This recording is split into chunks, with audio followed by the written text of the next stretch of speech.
At the outset, I'd like to thank the organizers for inviting me to take part in this symposium. My speech will be short, proportionate to my size. I had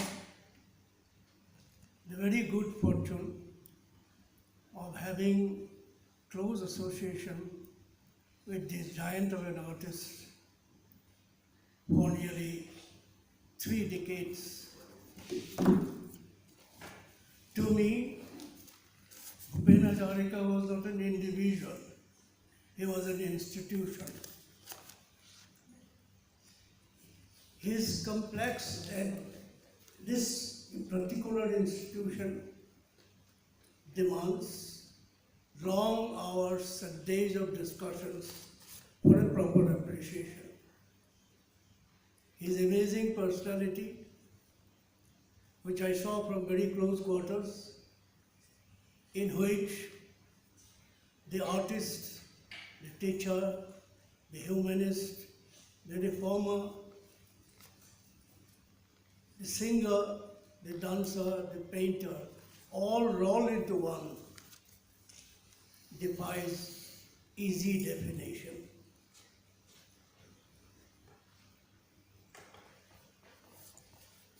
Bhupendra's voice was not merely of the masses of a particular region or country. It's the voice of the world. It's the voice of humanity. Like that of Paul Robeson, with whom Bhupendra rode the same boat,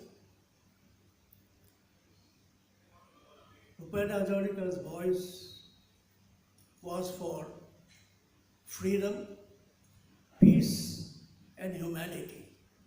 No force on earth could silence that voice.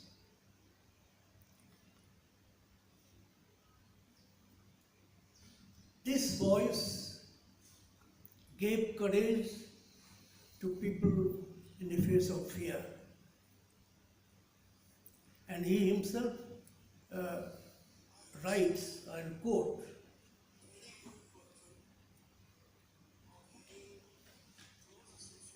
I shall keep writing with the courage of time the story of man's freedom.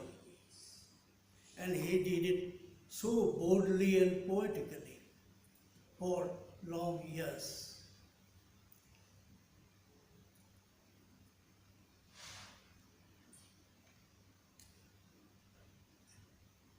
On another occasion, he wrote, I have been trying to give a new shape to this society through my songs. My songs must be the songs of man. And these were indeed songs of man.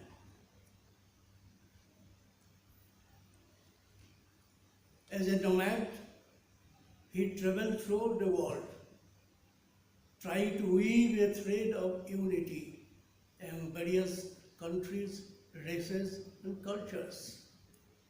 He took Lohit to Mississippi and Volga. He carried old colors of Aurora to Chicago. He spoke of Gorky sitting beside the grave of Mark Twain. And this was all done so sincerely and with a purpose. However, during this journey of a nomad, certain sights led to bleeding of his heart. His heart bled when he saw poverty in face of opulence. Shelterless people standing by the side of skyscrapers.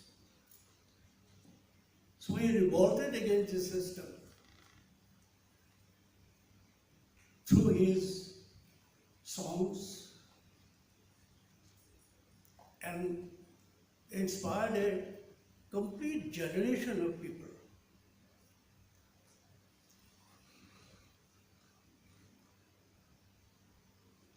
Bhupen, like Rabindranath Tagore, was a humanist. সবার উপরে মানুষ সত্য. That was Tagore.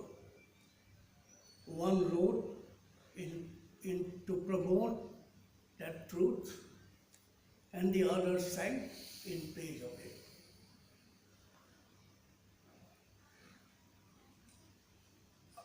Bhupendra's famous song Manuhe Manohar Bhave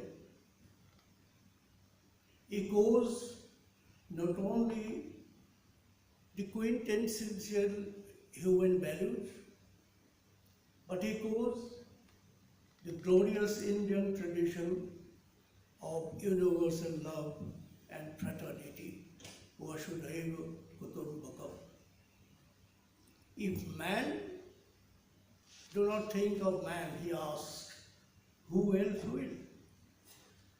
That betrays his deep concern and love for man.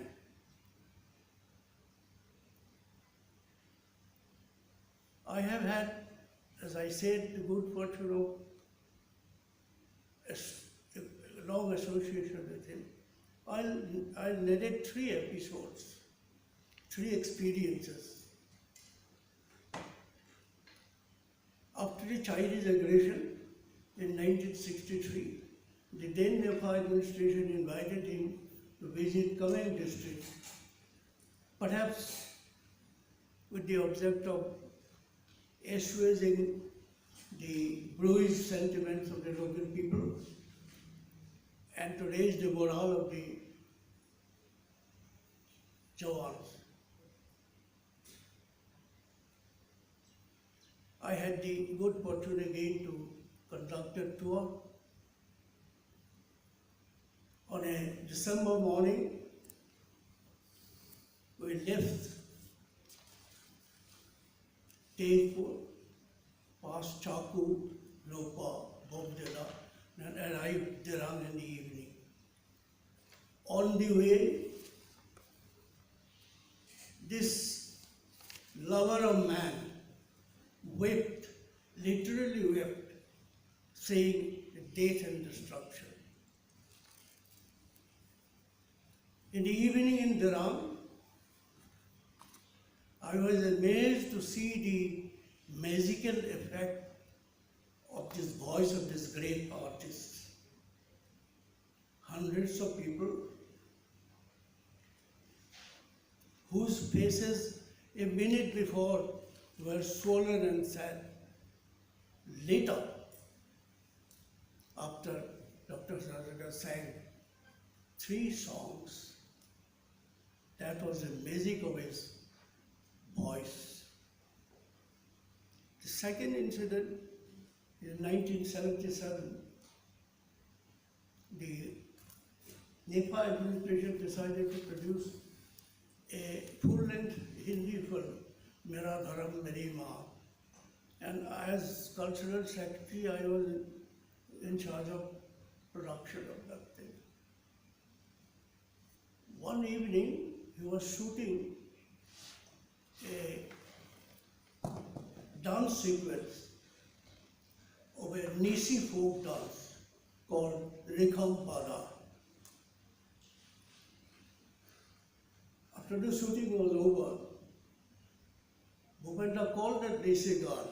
He said, repeat the song, because his discerning eyes and sharp ears caught the beauty of the rhythm and the tune.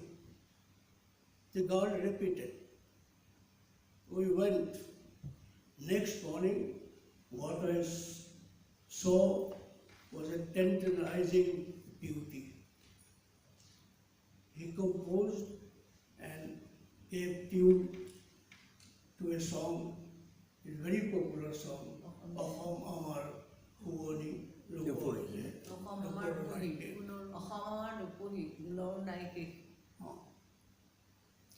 Then the third occasion was the inauguration of Arunachal Pradesh as a union territory on 28th of January 1977 at Zero, the beautiful headquarters of Subansiri district. Bhupen was invited as a chief guest, a guest of honor. We arrived there on 18th evening, and I requested him, I said, Bhupen, can you compose a special song for inauguration, as an inaugural song of the ceremony? He didn't say anything, but after dinner he went over and closed his door from inside. And next morning, he came up with a piece of paper and showed me. A new song was born. He wrote it overnight and set to tune. That is, Puar Khuruje Shuma Khuade Amar Arunachal. He collected 6 or 7 local boys and girls, coached them for a few hours, and next morning it was sung as an inaugural song. I tell you, thousands of people who gathered there thunderous applause. It was deafening.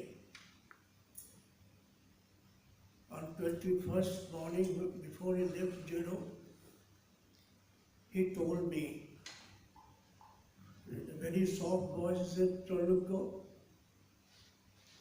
as a 7 days old baby, 7 months old baby,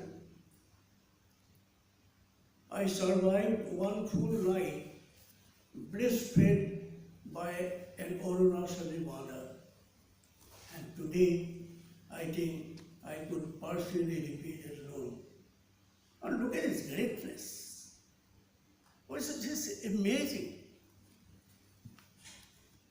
I conclude, you can keep on talking about Bhupen Hazarika as an institution, as an individual, as a personality, for on and on and on and on. A genius like Dr. Bhupen Hazarika are rarely born, and rarely do they die after their death.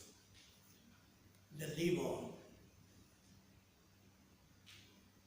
The voice of this giant of an artist will not die, because millions of people all over the world will hear this voice long after it was heard